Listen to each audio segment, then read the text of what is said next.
about Python Streamlit. I think everybody is aware about Python as a very simple and easy to understand programming language.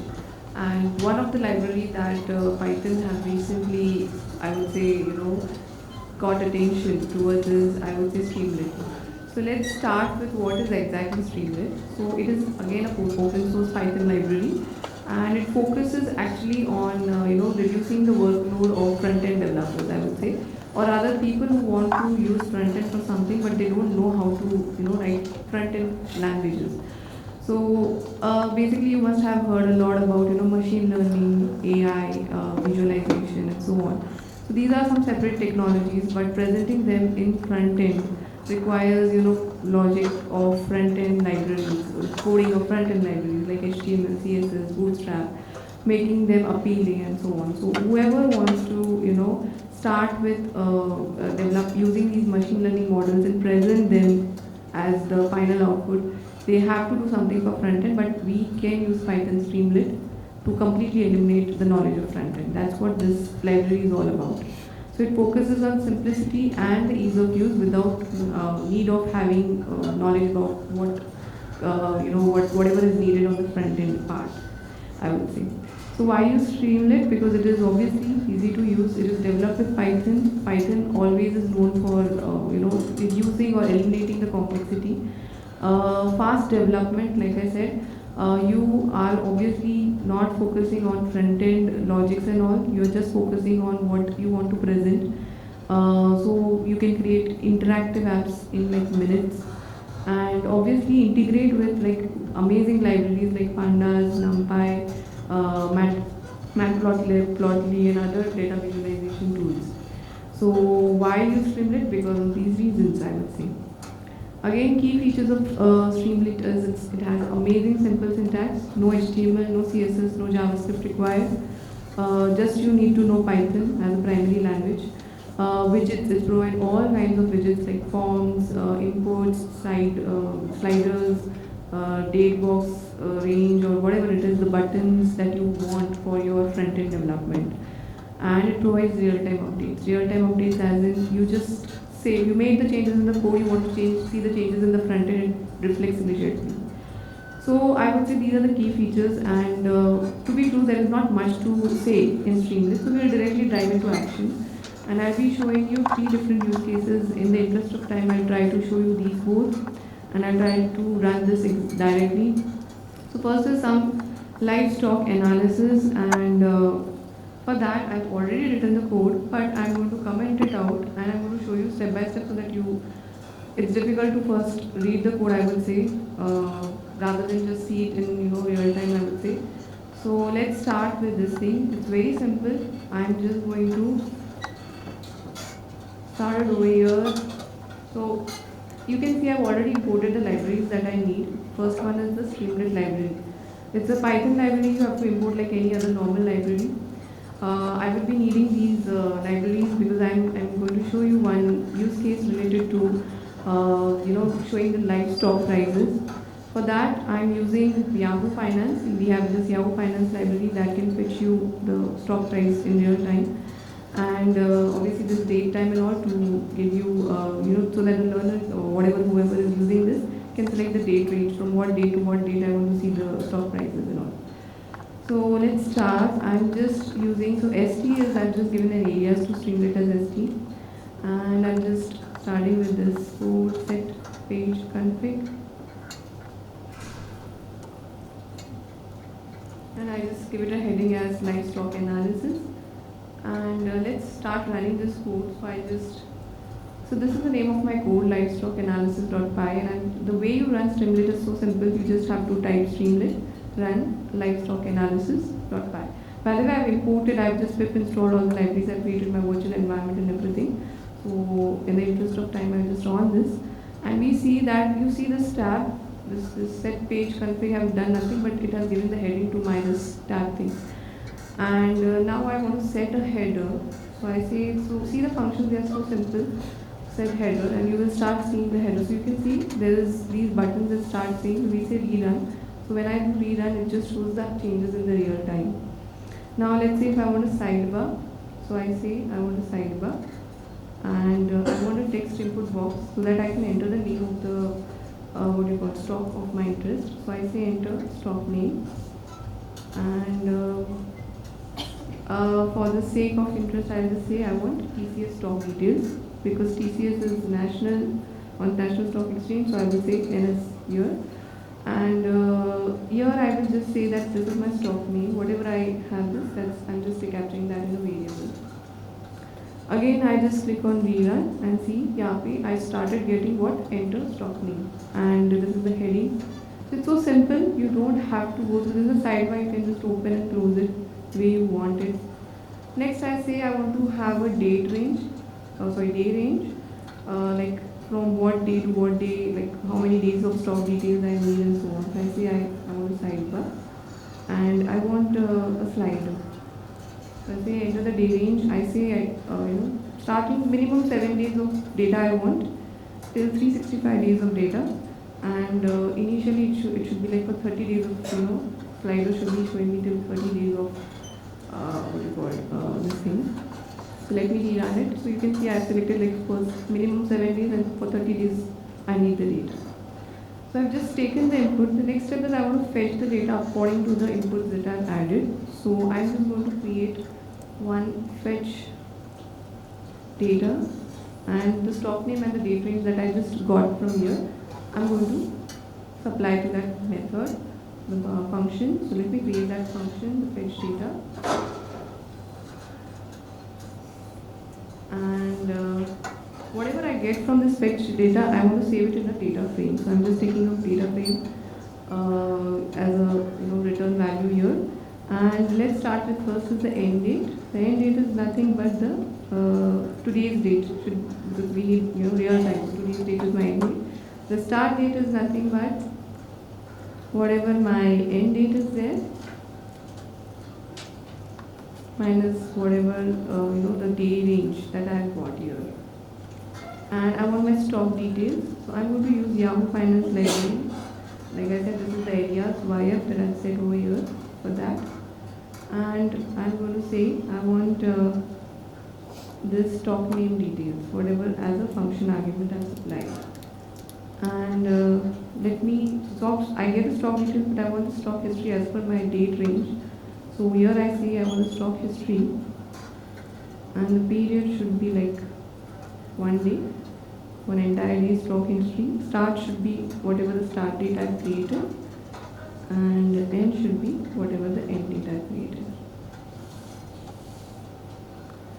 And if I get everything as per my requirement, then I want to check where the stock history is. Let's say if it is empty, then I want to return saying that st.error, that is streamlit.error, no stock history found. And I want to return none. But if I get something, then I want to return that stock history. And whatever I get it, I go to capture this in my data frame. Finally, I check my data frame if it is not empty, that is if it is not null. Then I say, please display that data frame. So whatever that data frame is there, that is this one, I want to display. So I can use a tail built-in function. It is going to give me top last recent 5 records. And let me just rerun this again.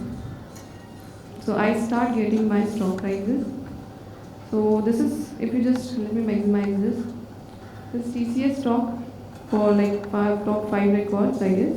Opening is this, high is this, low is this, and if you see the date, yesterday was 28th, right? So this is showing in a the latest record is on the down. So I want the latest record of top. So what I can do is I can say the data frame should be sorted by sort index rather, because the index is nothing but the first date, whatever it is, and I want to sort it in ascending false because I wanted it in descending order. And let me refresh this. So now I see my latest stock details. So this Yahoo Finance sometimes behaves a bit differently since it's a API thing. So now you can see I'm getting not 28, but I'm getting like 4. That is Feb 4, the detail as the latest one. The dates might vary, but in the interest of time, I'll just stick to whatever data frame it is giving me. And but I'm getting my latest records on the top, whatever it is giving me. If you want to see 20 records at a time, you can add 20 again, rerun this. You see 20 details. So now it is giving me 25 as the last recent date. So that is one thing. Now this was, you can see it's nothing but, you're just taking the libraries, you are processing it, and you are getting a beautiful front end. And these all hard work is done by the people who develop this library. Next thing, we can even display this graph in a graph format. So I'll just show you how simple it is to create a graph. So again, I take this is not none. If it is not none, then I want to display a graph. So I take a figure and I take, so here if you see, let me just show this. I have used plotly.express and renamed it as CX as a short form. So it is going to give me a line graph. You can use any other graph, whatever you're comfortable with. It's pretty much flexible with many of the other libraries. And I want to display this data frame. And I want the x-axis to be whatever the data frame is indexed, that is the date. And what I wanted y-axis to be the closing price. And I want the title to be graph close price or graph on close price or something. And just to make it a bit dynamic, you can even see the stock name.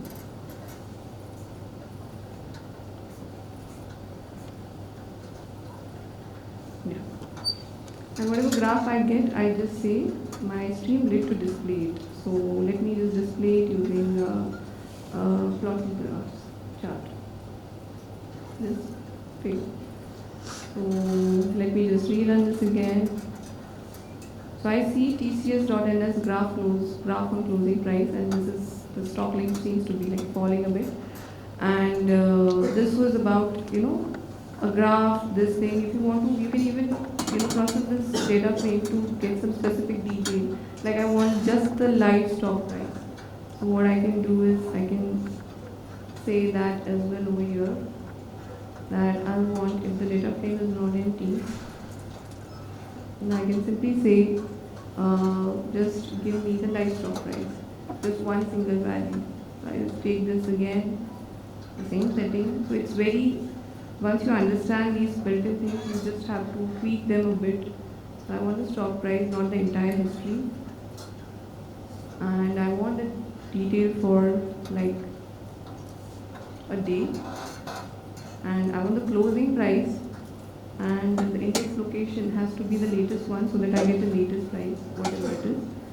And I can just display it in the form of matrix, like label. I can add a label saying live stock price. And whatever the value is, whatever the value that I fetched, and the stock price. I want to show like max 2 decimal digits for that. So if I just rerun this again, I see I get the live stock price. This is the latest price going on. This is the 20 last recent records, 20 records, and this is the graph. So if you see, it's like the sliders and this thing and everything. It might really help a lot of data analytics people, whoever is even testing their APIs, plugins, but don't want to spend time. They just want to present it to someone. They can definitely go ahead and use it. There's one more example that I'm going to cover here, which is the weather report analysis. It's again just a simple use case to show you what all different things that this thing has got to show. So again, I've written the code for this, but I'll just comment it and I'll just walk through in the form of step-by-step thing. So again, same thing. I'll just stop this running and I'll run the weather thing. Same process. So I'll close this one. Okay, so let's start again. So again, I'm just going to first give the tab name as the weather report thing.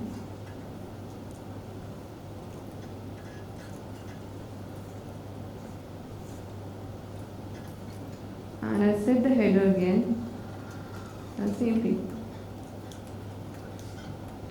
Now this time what I want is I want to upload a report. I want Streamlit to, not Streamlit, Pandas to process that report, and I want Streamlit to display that report. So what I'm going to do is I'm going to say uploaded file is equal to, I'm going to say Streamlit give me one file uploader.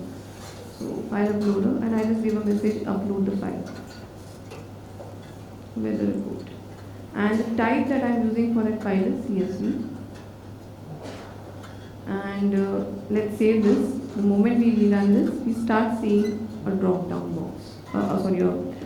Not drop down, this is my browse box. Yeah. So if I click on this, I've already been using this for long. So I already get my location selected. This is the file that I'm going to upload, and it is uploading well. Obviously, I want to process this file, so I'm going to say uploaded file. If it is not empty,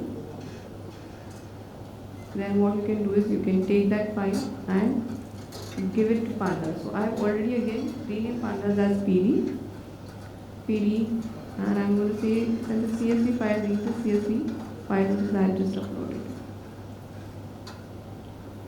So whatever file I've read, I just want to make sure that, once again, I just want to make sure that I see it. So I say data frame, and I want to see the head part of it because the file can have like n number of records. So I used tail before this, now I'm using the head. So I get an empty object or something, so let me just rerun it again.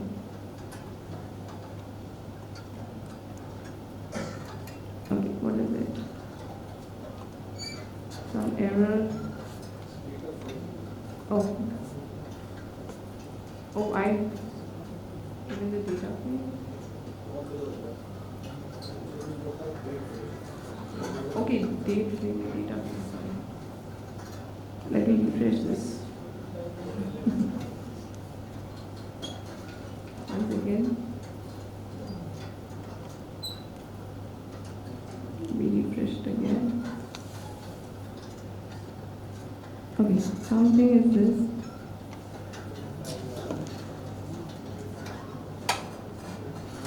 On safe side, in the interest of time, I'm just going to copy the lines that I've given down because I'm not sure what's wrong here.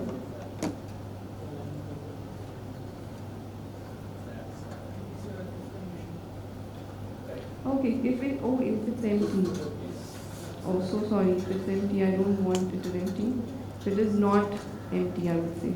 If it is not none.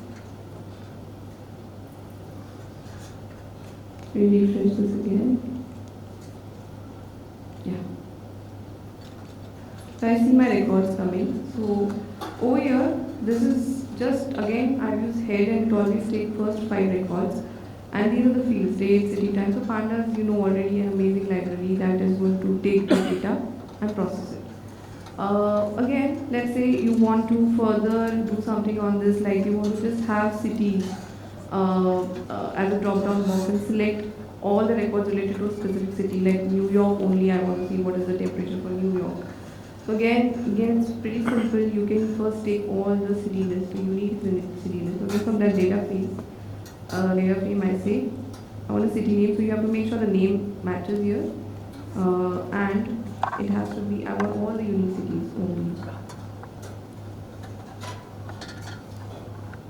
And what do I do next is I say my Streamlit to display a select box for the user, and I say enter the city of your choice, enter city name of your choice, and I say that provide the city list to it. So whatever city I want, that is going to be captured in the city variable. So again I just upload my file, and I see now I get a drop down box and the city list again. Because of Pandas I'm able to use it, and because of Streamlit I'm just able to display this. Now whenever I select a city of my choice like New York, I want all the data set related to New York only. So I again use the power of filtered data set and Pandas. So I say I want only that whose city name is equal to the city that I supplied. Those data set only I want. So again I say Streamlit, please give me that data frame displayed. So just spend a bit time around this. You will see a lot of functions that need not be written from scratch related to displaying stuff. So again, I just refresh this and upload the stuff again. And now I see that for this, I started getting whatever is selected here. So if I say I want Paris, I get Paris. If I say I want London, I get London. Again, you can display the graph for this. So I take the same code again from the slide stock, whatever I did for graph. I take it as it is. And according to the temperature, I can display the stuff. So whatever the filtered data set is,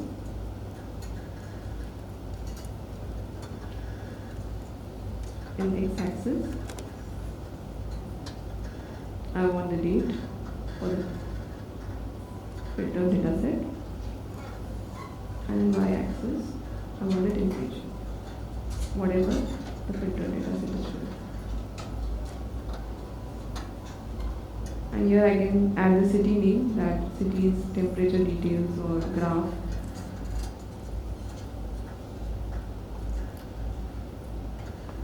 And that's it.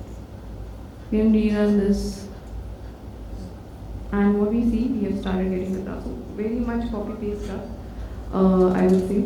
So this was 2 use cases, and by that you must have realized the power of Streamlit. It has got almost everything: file uploader, select box, buttons. You didn't need and it's very good looking according to me. I could have never done this because I'm not a front-end developer. So that's the main thing. The last use case is about AI chatbot. I'm not going to type that, and also I'm going to add a disclaimer that that AI chatbot is hallucinating because I'm not trained it. But all I want to show is, let's say if you everybody knows that they want to try their hands on AI. And if you're training any model and you want to have a chatbot, ask it a question and tell it to reply something. So all you can do is I'm just running this again. Let me run this and show you an experience code.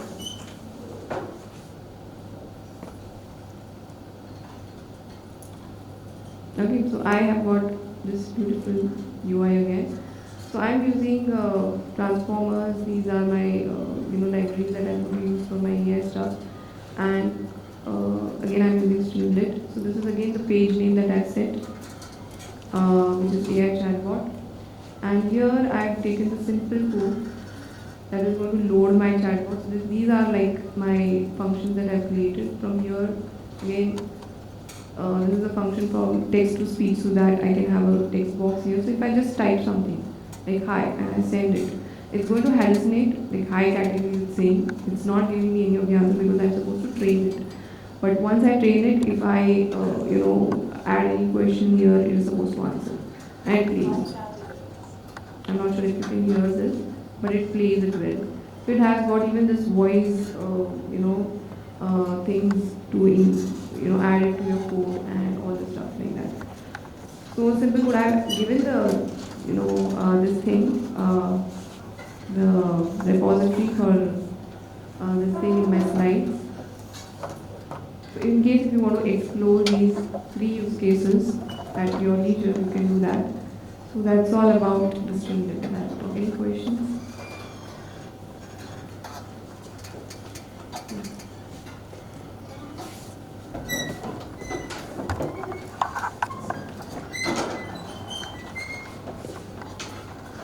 Hello. Yeah, thank you. It was a nice presentation.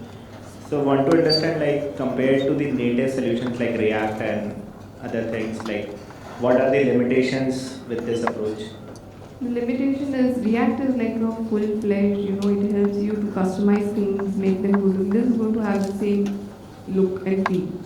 And React is going to be helping you to, customize the front end as per your requirement. So the idea behind Streamlit is not giving the customized view. The idea is to give you a standard template that anybody can indulge into and get started without taking the headache of front-end development. And it's actually meant only for what I have researched about it, my limited time span, that it is already meant for visualization, data analytics, and so on. I will definitely not replace React with Streamlit, because React has its own specific use cases. It is developed by Facebook and it is very real time. It can load the components very fast. This is not meant for that. It is meant for no one who doesn't know about the front end or doesn't want to spend time on it, or it is not his job. So that's the thing. Okay, so it has performance bottlenecks also.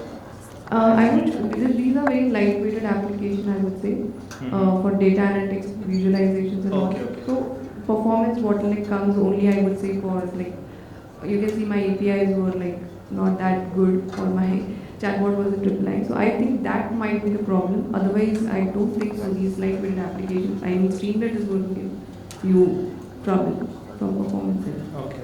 Yeah, connecting to a backend was very easy. Yeah. Thanks.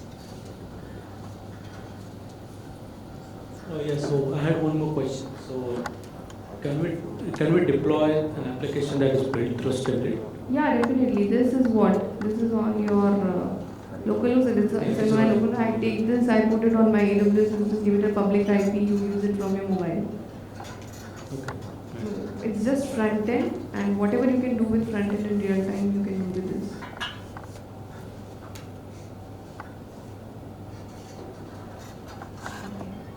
Thank you.